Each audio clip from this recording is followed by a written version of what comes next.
Good morning, class.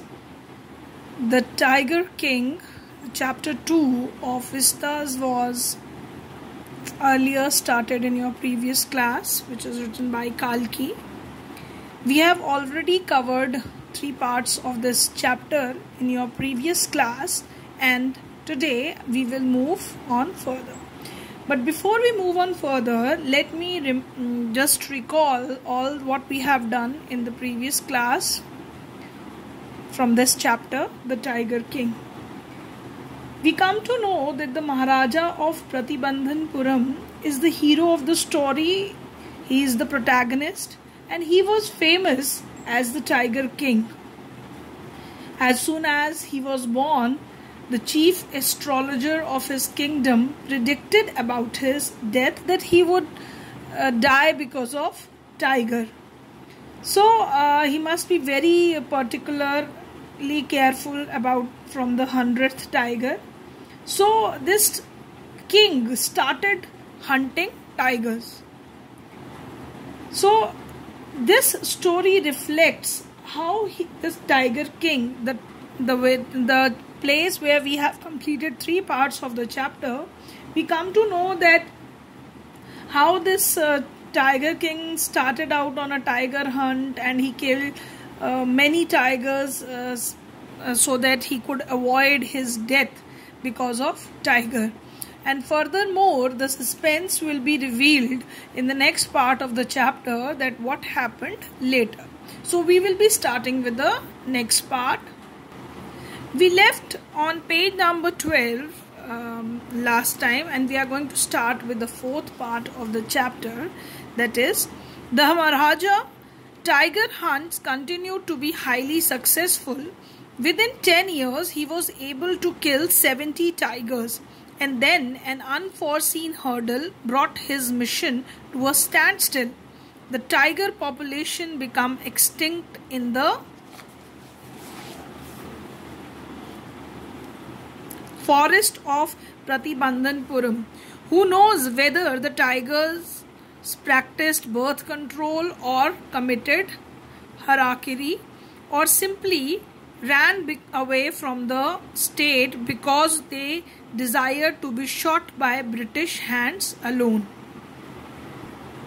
So the king within 10 years started killing so many tigers, and he almost killed 70 tigers.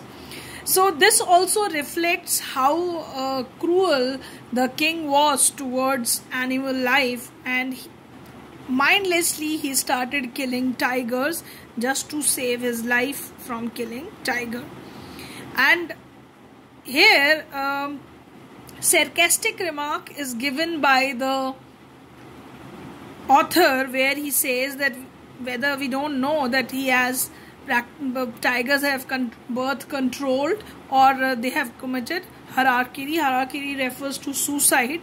So that refers that this is a sarcastic remark because author wanted to reveal that the king was mercilessly killing the tigers, and so obviously one day if you are killing wildlife so mercilessly, definitely one day they are going to extinct. That what in present era we are facing this kind of situation as we are being cruel towards nature, and so many of the species are endangered. Even tigers in our country are very less. So this is the present situation. You can relate this thing with present situation also, where we are being cruel towards nature. So the king was also not concerned for nature and wildlife. And the author is trying to say that these tigers might have run from that kingdom because they don't want to be shot by the hands of this king, and they wanted to be killed by some British hands alone.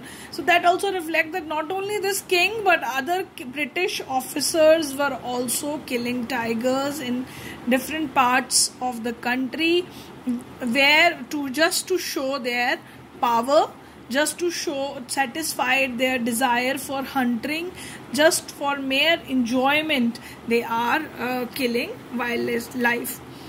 So one day, so this paragraph, we have to think this present situation also, and we should also reflect the way people have mercilessly killed wild animals in past and even in present scenario we can see that. One day the Maharaja sent for the Diwan. Diwan Sahib, aren't you aware of the fact that 30 tigers still remain to be shot down by this gun of mine? He asked, brandishingly his gun. Now one day this Maharaja asked from Diwan that, you know that I wanted to kill 100 tigers and he had only killed 30 tigers, and he wanted to kill more tigers by his gun, and he was brandishing his gun. Just brandishing means he is moving his gun in the air, just showing his power. So shuddering at the sight of the gun, the Diwan cried out, Your Majesty, I am not a tiger. The Diwan was afraid from the king, and he said that I am not tiger. When he just move his gun in the air, he become afraid of the king. Which idiot would call you a tiger? Now king said that you are not tiger, and I am not going to call you tiger. You are not a tiger. No, and I am not a gun. And he said, I am not a gun that was going to kill you. You are neither tiger nor gun, Diwan Sahib. I summoned you here for a different purpose. I have decided to get married. So he just called Diwan Sahib because he wanted to get married. And the Diwan began to babble even more. Your Majesty, I have 2 wives already. If I marry you. Now Diwan become babble even more. Babble means he started speaking incoherently, because he said, I already married two women, and if I marry you. He is not getting it that why the king is asking from him to get married. So again this shows that he was not able to speak. He was in front of the king.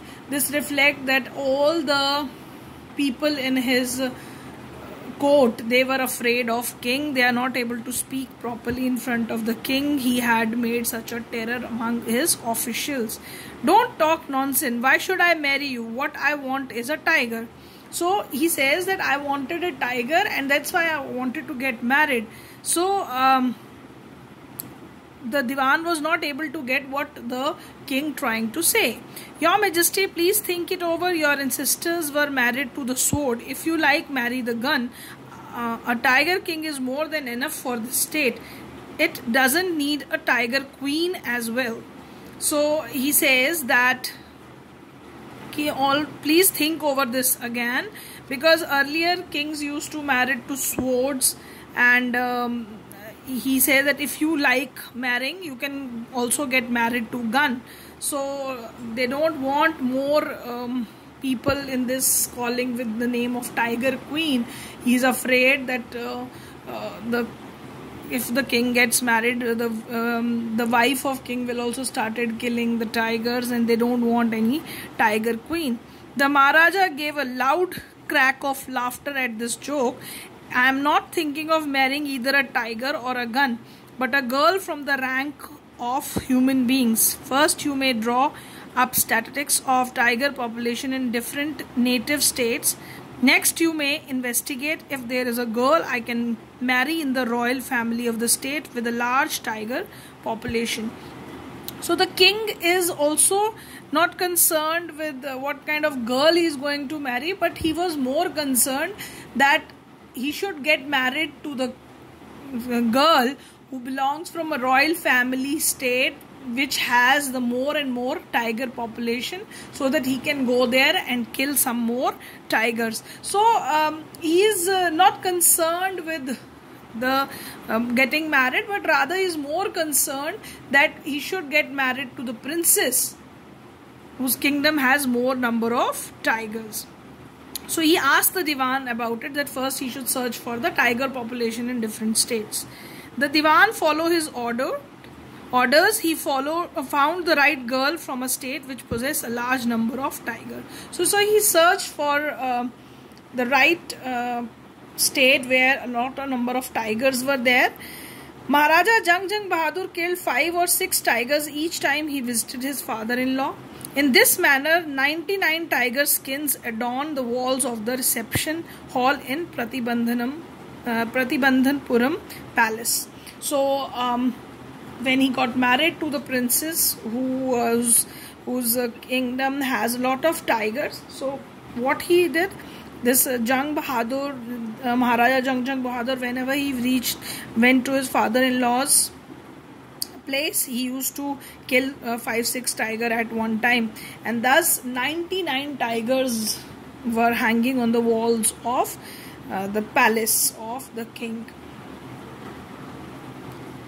Now we are in the 5th part of the chapter. The Maharaja's anxiety reached a fever pitch when there remained just one tiger to achieve his tally of 100.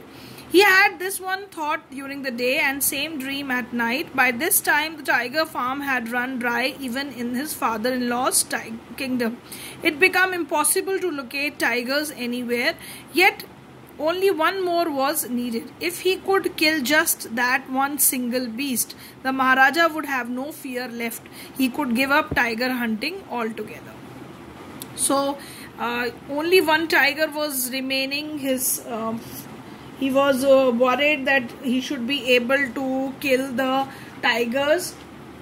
Fever pitch means he was in agitation. He wanted to kill the tiger because only one tiger was left in his account that is to be killed.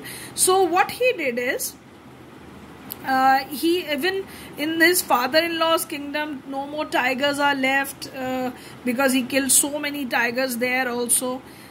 Now he only wanted one tiger, and then he would be over from the fear of dying with the because of tiger. So he wanted to kill one more tiger, and he wanted to leave hunting also. He was killing tiger to save his own life only. But he had to be extremely careful with that last tiger. What had the late chief astrologer said? Now here we come to know that the astrologer is no more. He is late chief astrologer said means he is no more there. Now he has to be very careful. The king has to be very careful. Even after killing 99 tigers, the Maharaja should beware of the 100th. The true enough. Now Maharaja was aware that he should be beware from 100 tiger, because that could be the reason of his death also. The tiger was savage beast after all. One had to be wary of it. So one has to be very much wary means he should be conscious of it. He should be careful about it. From the 100th tiger as well. It seemed easier to find tiger's milk than a live tiger. Now he is saying that it is very easy to find tiger's milk than a live tiger, because live tiger could not be seen anywhere, because they have already killed so many tigers. Now he is searching for the last tiger. Thus the Maharaja was sunk in gloom, but soon came the happy news which dispelled that gloom. At his own state, sheep began to disappear frequently from a hillside village. So good news came to him. He was earlier very sad. Gloom means sad. So what was the happy news for him? That the sheep from the hillside village suddenly started disappearing. That shows that the presence of tiger is there, and he might be attacking the sheep. So it was a good news for him. It was first certainly that this was not the work of Khadar Milan Sahib or Virasamy Nikar, both famed for their ability to swallow sheep's whole. Surely a tiger was its work. The villagers ran to inform the Maharaja. The Maharaja announced 3 years exemptions from all taxes for that village and set out on the hunt at once. Now the Maharajas were very, very happy getting this news from this place, that he wanted that the tiger should be killed in that village, and he also announced the tax relaxation in this village, because he is going to kill that tiger in that village and then be relaxed from his death. The tiger was not easily found. It seemed as if it had wantonly hid himself in order to thwart the Maharaja's will. Now, as tiger was not seen there easily, so it seems to them that as if the tiger knows the Maharaja's will, so he is trying to hide himself. The Maharaja was equally determined. He refused to leave the forest until the tiger was found. As the days passed, the Maharaja's fury and obstinacy mounted. Alarmingly, many officers lost their jobs. So the Maharaja was so much intended to kill and determined to kill the tiger that when he was not able to find the tiger for many days, he was very angry, and because of his he was being very stubborn. Also, obstinacy means he being stubborn, and he was becoming very angry day by day because he is not able to find the last tiger. And even his many officials lost the job because of his anger. One day when his rage was at its height, the Maharaja called the Diwan and ordered him to double the land tax forthwhile. Now he became angry. Earlier he exempted the people from the tax. Now he raised the tax immediately, land tax, because he was irritated and he was not finding the tiger there. The people will become discontented. Then our state too will fall a prey to Indian National Congress. Now the people will become discontent, and he says that now people will be very much discontented by this, and then our state too will fall a prey to Indian National Congress. This reflects the political condition of the state, because we know that during the time of Britishers, Indian National Congress was formed, and slowly and steadily people were Indian National Congress started acquiring the talking to the Maharajas that they should be part of Indian National Congress to support the freedom movement.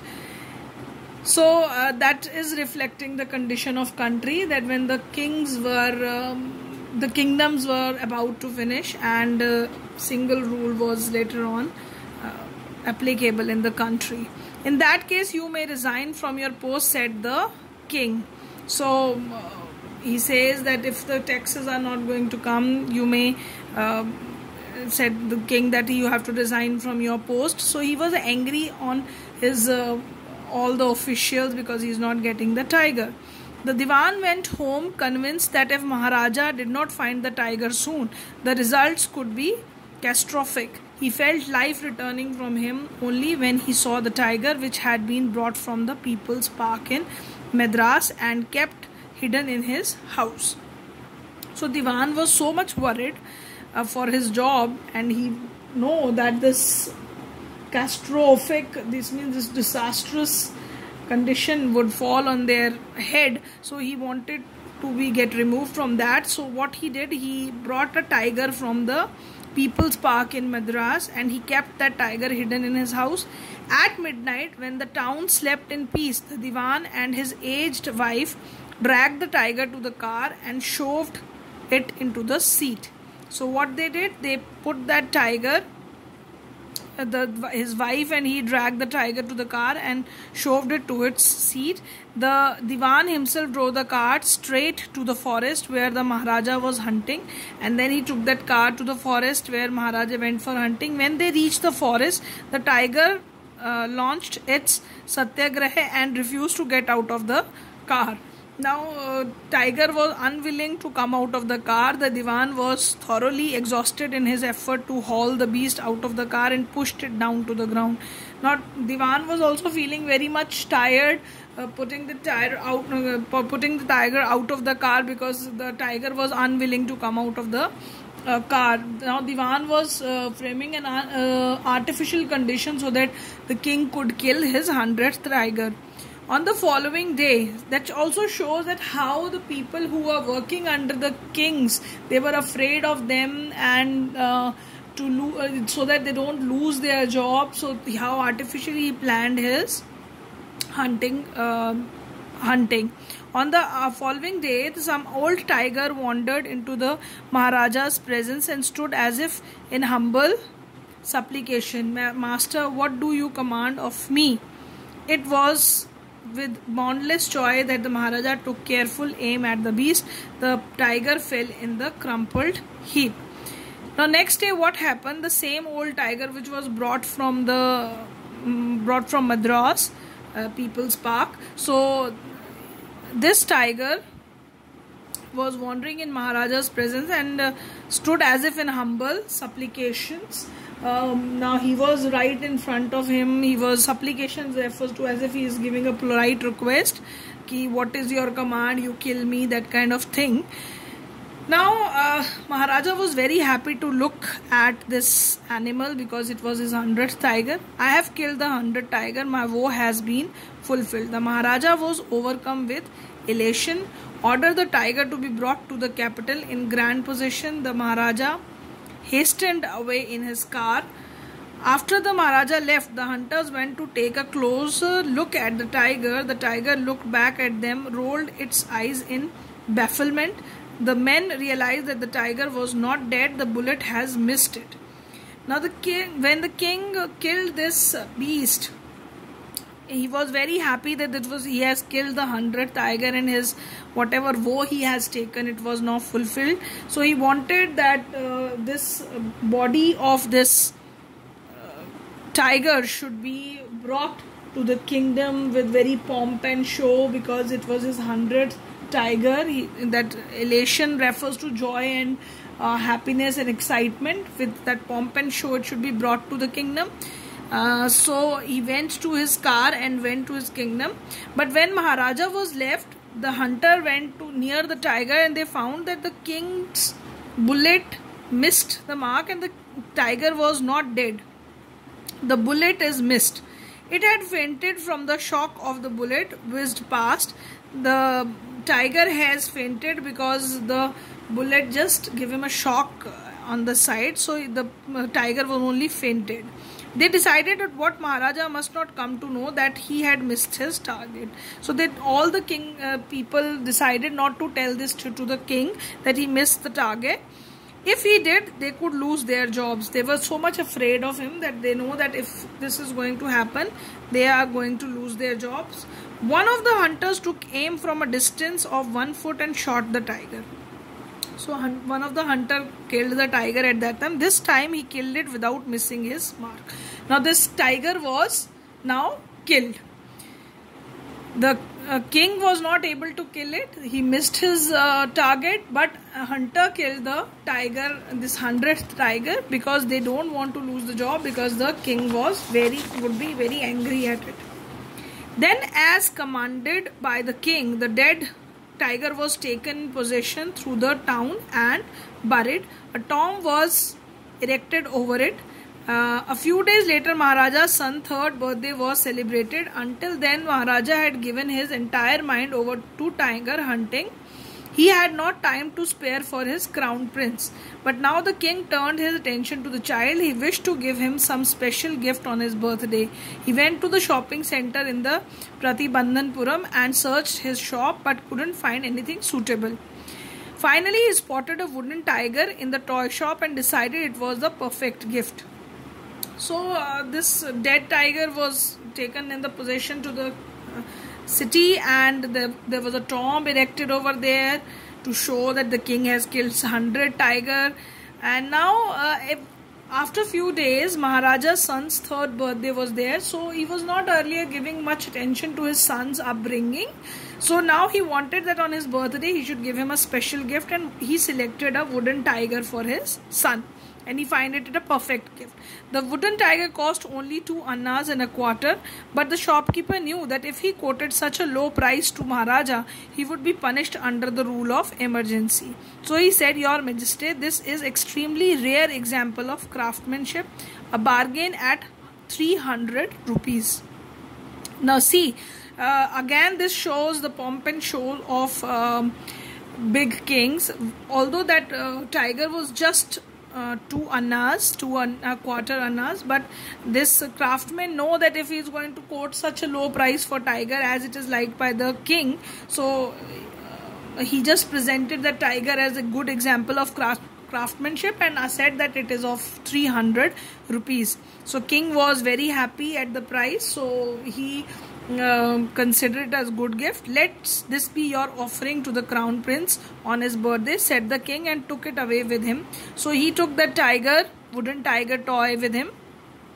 On that day, father and son played with that tiny little wooden tiger. It had been carved by an unskilled carpenter. So that was not a very good piece, but because it was made by an unskilled carpenter, its surface was rough.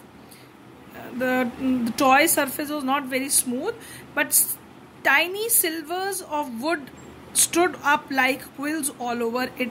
One of those slivers pierced the Maharaja's right hand.